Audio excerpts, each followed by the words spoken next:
केंद्रीय कृषि मंत्री शिवराज सिंह चौहान आज पटना हवाई अड्डे पर पहुंचे और उन्होंने कहा, आज का दिन किसान उत्सव दिवस के रूप में मनाया जा रहा है। मुझे इस पावन अवसर पर बिहार के मेहनती किसानों से मिलने का सौभाग्य प्राप्त हुआ है। प्रधानमंत्री नरेंद्र मोदी जी आज देश भर के लगभग 10 करोड़ किसानों के बैंक खातों में पीएम किसान सम्मान निधि योजना के तहत 20,000 करोड़ रुपए से अधिक की राशि सीधे ट्रांसफर करेंगे। ये सरकार की किसानों के प्रति प्रतिबद्धता और उनकी समृद्धि के लिए निरंतर प्रयासों का प्रमाण है।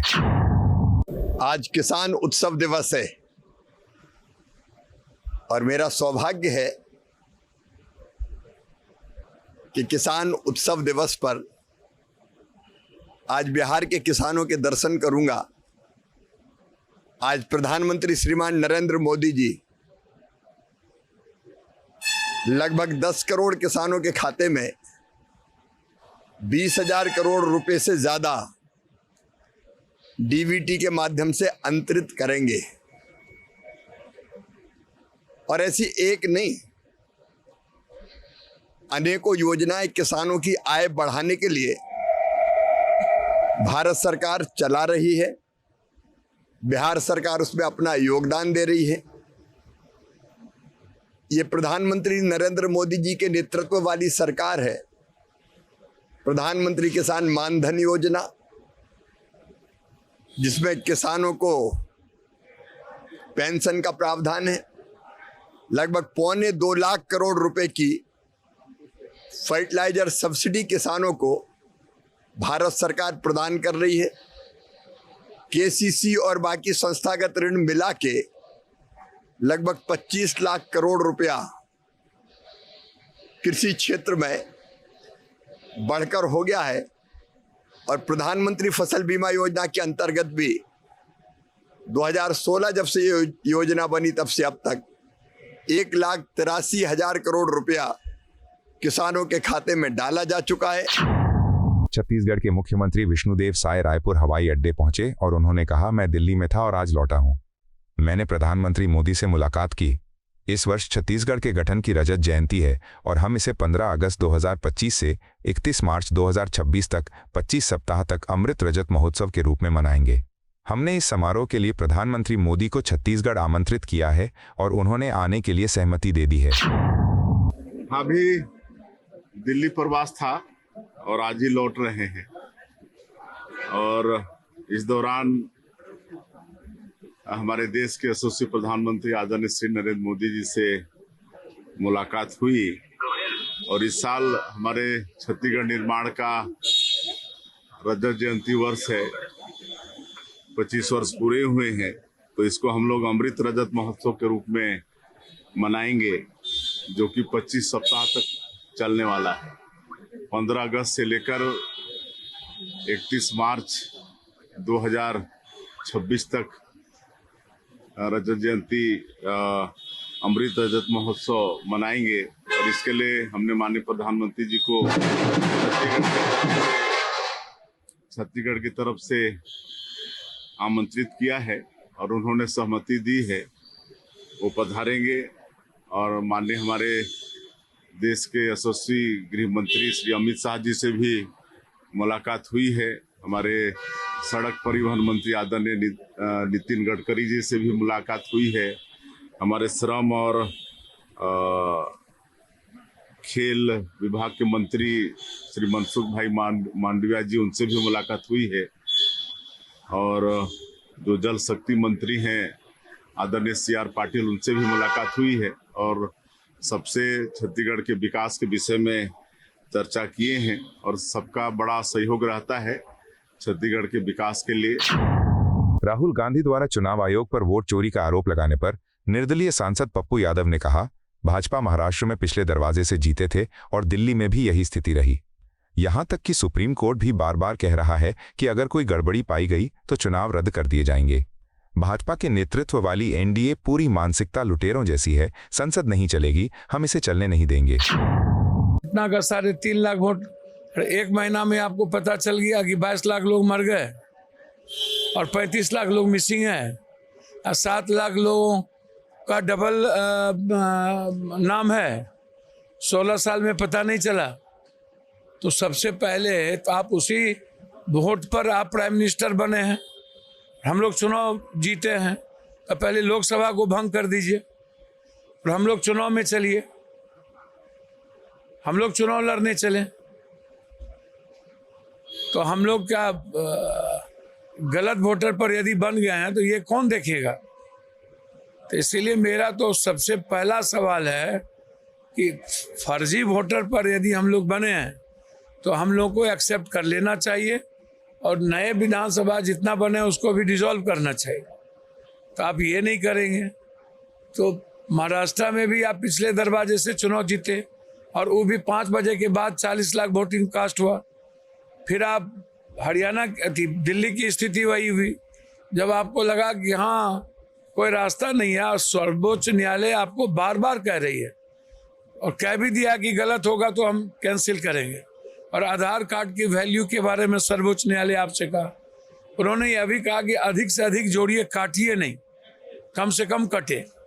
लेकिन तो माइंड इनकी पूरी की पूरी मेंटलिटी, इनका पूरा समझिए कि ऐसा डिस्कोर्स, मतलब हमने ऐसा मेंटल लेवल, इसको किसी कांके में जाने की जरूरत है। चोरी करने के लिए नहीं, डकैती कर लिया। चोरी करता तो समझ में या डाका डाला और नस्ल पर हमला किया है। तो लड़ाई डेली है, सदन नहीं चलेगी। कल परसों से भी सदन हम लोग नहीं चलने देंगे। सर्वोच्च न्यायालय से भरोसा और उम्मीद है, तो ऐसे तो छोड़ेंगे नहीं। केंद्रीय मंत्री अर्जुन राम मेघवाल ने कहा, हम अपने विपक्षी मित्रों और उनके नेताओं से बार बार अनुरोध कर रहे हैं कि संसद को सुचारू रूप से चलने दें। वे अनुसूचित जनजातियों के अधिकारों की बात करने वाले विधेयक पर चर्चा करने को भी तैयार नहीं हैं। हम विपक्ष के उद्देश्य को समझ नहीं पा रहे हैं। देखिए, हम लगातार विपक्ष के साथियों से और उनके नेताओं से अनुरोध कर रहे हैं कि जैसे कल भी एक विषय आया, गोवा में जो अनुसूचित जनजाति के जो जनसंख्या बढ़ी, तो अभी गोवा विधानसभा में एक भी एसटी का एमएलए नहीं है। जो हम बिल लेकर के आ रहे हैं उसके तहत गोवा विधानसभा में अनुसूचित जनजाति के लिए सीटें बढ़ेगी। तब वो, इसका मतलब एसटी के हितों की बात हम कर रहे हैं, बिल ला रहे हैं, उसमें भी चर्चा नहीं करना चाहते। उनका उद्देश्य ही समझ में नहीं आ रहा है। शुक्रवार को राज्यसभा में सदन की कार्यवाही शोर शराबे के बीच स्थगित हुई। मल्लिकार्जुन खड़गे सहित विपक्ष के कई अन्य सदस्यों का कहना है कि सीआईएसएफ की तैनाती की गई सदन में। ये उनको भी पता है कि जब लोकसभा में, सदन में इस तरह से कोई एक घटना घटी और ऊपर से कोई आदमी कूदा, उसके बाद ये विषय, ये तो उनका लोकसभा स्पीकर और चेयरमैन राज्यसभा के द्वारा लिया गया निर्णय, इसमें सरकार का क्या है?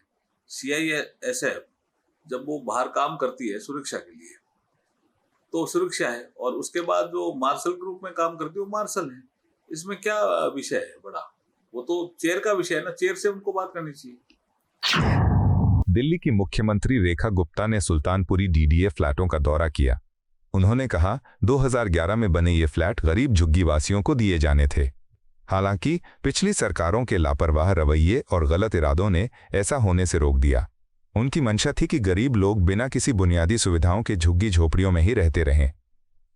दिल्ली की भाजपा सरकार हर झुग्गी झोपड़ी में रहने वाले व्यक्ति को सभी बुनियादी सुविधाओं के साथ एक छत देना चाहती है। दिल्ली सरकार इसके लिए प्रतिबद्ध है। हम झुग्गी झोपड़ियों में रहने वालों को घर देने के प्रधानमंत्री मोदी के विजन पर काम कर रहे हैं। हमने एजेंसियों से कहा है कि जब तक सरकार उन्हें घर उपलब्ध नहीं करा देती तब तक वे किसी भी झुग्गी झोपड़ी को न गिराएं। 2011 से बने हुए ये फ्लैट जो गरीब झुग्गी वासियों को दिए जाने थे, अरबों रुपए का इस पे फंड लगा, पर सरकार की बेपरवाही और बदनीयती ने इन फ्लैट्स को झुग्गी वाले को देने से हमेशा रोकते रहे। उनकी मंशा थी कि गरीब झुग्गी में पड़ा रहे, बिना सुविधाओं के, रोजाना शौचालय और स्नानघर जैसी व्यवस्थाओं के लिए जूझता रहे। वहां की बहन बेटी रोज अपमान का घूंट पी के जीती रहे, परंतु उन्होंने एक भी मकान को देने का प्रयास नहीं किया।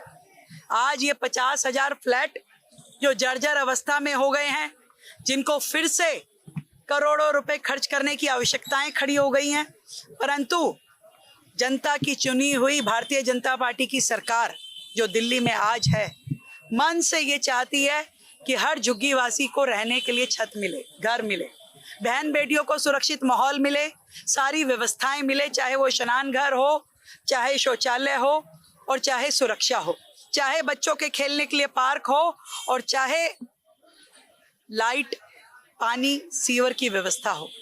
ये काम करने के लिए दिल्ली सरकार प्रतिबद्ध है।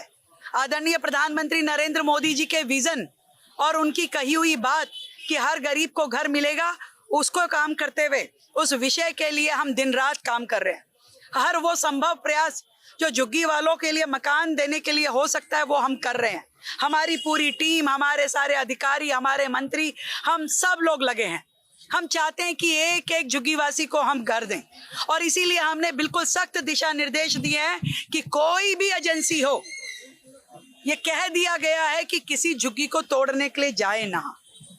सरकार जब तक उन्हें पक्के मकान ना दे ले तब तक हम नहीं चाहते कि किसी के भी करहाने की आवाज हमारे कानों तक आए। प्रधानमंत्री नरेंद्र मोदी द्वारा वाराणसी में विकास परियोजनाओं के शिलान्यास और उद्घाटन के अवसर पर उत्तर प्रदेश के मुख्यमंत्री योगी आदित्यनाथ ने कहा, प्रधानमंत्री ने स्वयं काशी का उल्लेख एक ऐसे स्थान के रूप में किया है जिसकी आत्मा सनातन और सौहार्द वैश्विक है। पिछले 11 वर्षों में काशी आध्यात्मिकता और आधुनिकता का संगम होने के कारण वैश्विक आकर्षण का केंद्र बन गई है। ऐसा पहली बार हुआ होगा कि कोई प्रधानमंत्री अपने निर्वाचन क्षेत्र का 51वीं बार दौरा कर रहा हो। 51,000 करोड़ रुपए की परियोजनाओं को मंजूरी दी गई है, जिनमें से 34,000 करोड़ रुपए की परियोजनाओं का उद्घाटन किया जा चुका है। आज उनकी यात्रा के साथ ही विभिन्न परियोजनाओं के लिए 2,200 करोड़ रुपए की सौगात दी जा रही है। ये परियोजनाएं कनेक्टिविटी, जलापूर्ति, शिक्षा, स्वास्थ्य, खेल, सांस्कृतिक पुनर्जागरण आदि से संबंधित हैं। काशी, जिसके बारे में आदरणीय प्रधानमंत्री जी ने स्वयं इन शब्दों में व्यक्त किया है कि काशी की आत्मा सनातन है और आत्मीयता वैश्विक है। काशी पिछले 11 वर्षों में नूतन और पुरातन के साथ ही आध्यात्मिकता और आधुनिकता का एक नया संगम के रूप में दुनिया के लिए आकर्षण का केंद्र बनी हुई है। यह पहली बार हुआ होगा जब कोई प्रधानमंत्री अपने क्षेत्र में 51वां बार उपस्थित हो रहा होगा और वाराणसी में 51,000 करोड़ रुपए की परियोजनाएं इन वर्षों में यहां के लिए स्वीकृत हुई, जिनमें से 34,000 करोड़ रुपए की परियोजनाओं का लोकार्पण आदरणीय प्रधानमंत्री जी के कर कमलों से जो समग्र विकास की एक नई अवधारणा के साथ काशी को पहचान दिला रहे हैं, उस पहचान के साथ काशी को आगे बढ़ाने का कार्य कर रहे हैं। तो 16,000 करोड़ रुपए से अधिक की परियोजनाएं आज प्रगति के अलग अलग चरणों में हैं और आज फिर जब प्रधानमंत्री जी का आगमन यहां हुआ है तो इस बार फिर से 2,200 करोड़ रुपए की परियोजनाओं का उपहार अपनी काशी को देने के लिए आदरणीय प्रधानमंत्री जी का आगमन काशी में हुआ है। उत्तर प्रदेश के वाराणसी में एक जनसभा को संबोधित करते हुए प्रधानमंत्री मोदी ने कहा, आज यहां एक भव्य किसान उत्सव का आयोजन किया जा रहा है। प्रधानमंत्री किसान सम्मान निधि योजना के तहत देश भर के 10 करोड़ किसान भाई बहनों के खातों में 21,000 करोड़ रुपए की राशि हस्तांतरित की गई है और जब काशी से कुछ जाता है तो वो स्वतः ही प्रसाद बन जाता है। आज यहां एक विराट किसान उत्सव का आयोजन हो रहा है। देश के 10 करोड़ किसान भाइयों बहनों के खातों में 21,000 करोड़ रुपए पीएम किसान सम्मान निधि के रूप में भेजे गए हैं। और जब काशी से धन जाता है ना, वो तो अपने आप प्रसाद बन जाता है।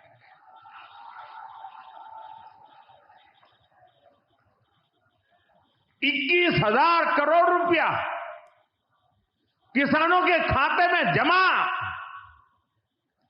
साथियों, आज यहां भी 2,000 करोड़ रुपए से ज्यादा की विकास परियोजनाओं का लोकार्पण और शिलान्यास भी हुआ है।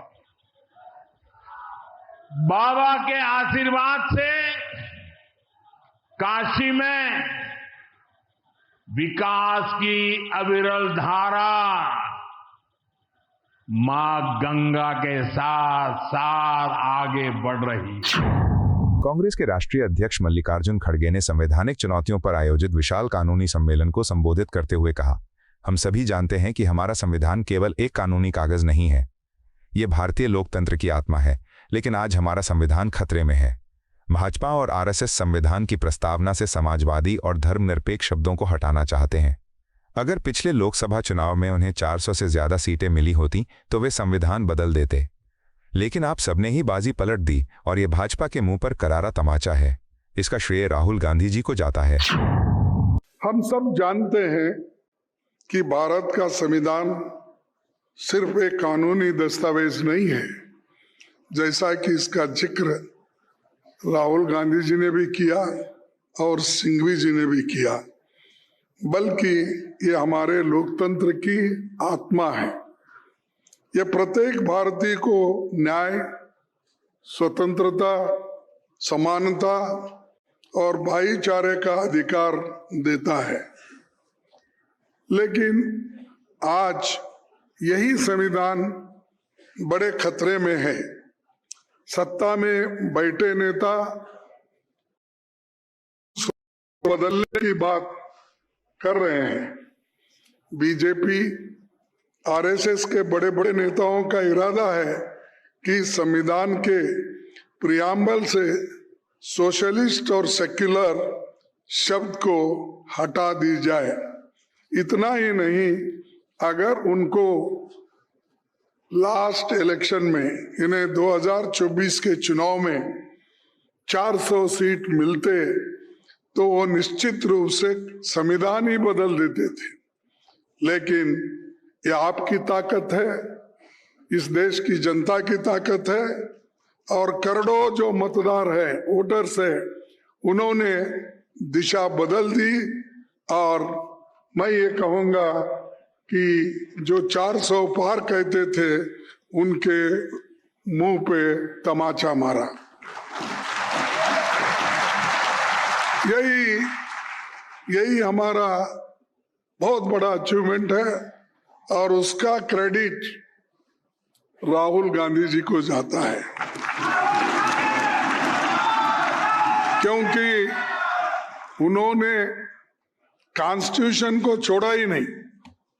संविधान बचाओ की जो मुहिम उन्होंने चलाई और वो संविधान का किताब हर जगह उन्होंने जो लोगों के सामने पेश किया, उससे आज 400 सीट उनको मिल नहीं पाए।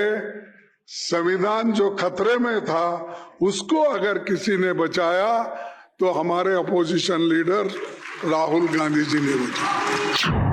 तेलंगाना की आम आदमी पार्टी प्रभारी नियुक्त होने के बाद प्रियंका कक्कड़ ने कहा, हमारे मुख्य मुद्दे हमेशा से शिक्षा और स्वास्थ्य रहे हैं और तेलंगाना में सरकारी स्कूलों की हालत किसी से छिपी नहीं है। तेलंगाना सरकार ने शिक्षा के लिए 7.8% और स्वास्थ्य क्षेत्र के लिए 4% बजट दिया। इसकी तुलना में दिल्ली में हमारा बजट स्वास्थ्य पर 15% और शिक्षा पर 25% था। अगर रेवंत रेड्डी को समझ नहीं आ रहा है कि क्या करें, तो उन्हें अरविंद केजरीवाल से बात करनी चाहिए। Well, we are here to wherever हम लोग देखते हैं कि शिक्षा और हेल्थ हमारे मेन मुद्दे रहे हैं, और तेलंगाना में जितनी सरकारी स्कूलों की बुरी और जर्जर हालत है वो किसी से नहीं छुपा। तेलंगाना में 7.8% आप एजुकेशन का पर अलॉट करते हो और 4% आपका हेल्थ केयर पर है। इसके कंपैरिजन में दिल्ली में हमारा 15% on health and 25% on education and a similar budget allocation in Punjab. अगर रेवंत रेड्डी जी को करना नहीं आ रहा तो अरविंद केजरीवाल जी को फोन कर लें, he will be happy to tell कैसे करना है। यहाँ पर मैं पढ़ रही थी कि नर्सरी का एडमिशन 3 लाख रुपया सालाना। मिडिल क्लास बेचारे माँ बाप तो सिर्फ काम करते रह जाएंगे कि उनके बच्चों का अच्छे से एडमिशन हो जाए, क्योंकि सरकारी स्कूलों की तो हालत इतनी बुरी है। ये चाहते हैं, ये कांग्रेस और भाजपा सरकार चाहती है सरकारी स्कूल बंद हो जाए और प्राइवेट स्कूलों के साथ मिलकर ये माफिया चलाएं। ये सब बदलना है, इसलिए आम आदमी पार्टी की रिक्वायरमेंट है तेलंगाना में। देखिए, बीजेपी को बहुत क्लियर हो गया है कि अब बीजेपी लोगों के मन से उतर चुकी है और बुरी तरह हार रही है, और यही वजह है कि अब वो ये टेढ़े मीन्स अप्लाई करते हैं, जहां पर फर्जीवाड़ा करते हैं इलेक्टोरल रोल्स में, जहां पर वो नकली वोटर्स को ऐड करते हैं, असली वोटर्स को डिलीट करते हैं। ये हमने दिल्ली में भी देखा और इस पर बार बार आवाज उठाई थी। कैसे, आप बताइए कि अगर देश में कहीं भी कोई इल्लीगल नागरिक है तो उसकी जिम्मेदारी सीधे तौर पर होम मिनिस्ट्री की है। बीएलओ कैसे किसी की नागरिकता ले सकता है जब दी ही केंद्र सरकार ने थी? ऐसा कैसे हो गया कि जो वोटर्स लीगल थे लोकसभा के टाइम वो सडनली इलीगल हो गए? भाजपा एक करप्ट सरकार है, इमोरली करप्ट है। वो जानबूझ के ऐसा कर रही है क्योंकि वो सारी संस्थाओं पर कब्जा करके एकमात्र पार्टी रहना चाहती है इंडिया में। वो चाहती नहीं कोई और पार्टी कभी भी पनपे, और ये उनकी हरकतें ऐसी हैं। आपको यह वीडियो पसंद आया हो तो इसे लाइक करें, हमारे चैनल को सब्सक्राइब करें।